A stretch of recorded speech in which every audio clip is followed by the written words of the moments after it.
నమస్కారం. శ్రేష్ఠ సనాతన్ భారత్ యూట్యూబ్ ఛానల్కి స్వాగతం. ఈ వీడియోలో కనుమ పండుగ గురించి తెలుసుకుందాం.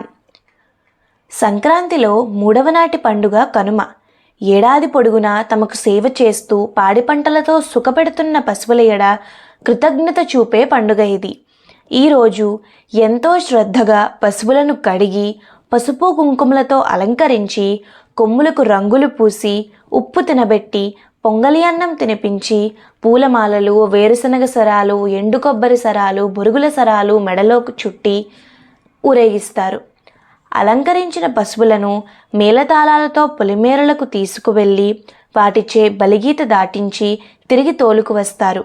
గ్రామదేవతల ఆలయాల వద్ద పశువులను చేర్చి హారతులిచ్చి గ్రామదేవతలకు పొంగల్ను పెడతారు. పశువుల కొట్టాలలో పొంగలి వండి నైవేద్యం పెట్టి దానిలో పసుపు కుంకుమలు కలిపి పొలాలలో చల్లుతారు.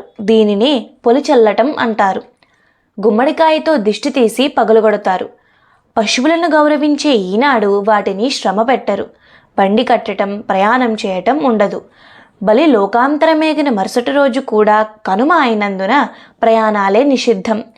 రాక్షసరాజు అయిన బలి వామనవతారంలో వచ్చిన నారాయణుడికిచ్చిన 3 అడుగుల దానంలో భాగంగా ఆఖరి అడుగుగా తన శిరస్సును ఇచ్చి పాతాళలోకానికి తొక్కివేయబడిన కథావృత్తాంతం మనకు పరిచితమే.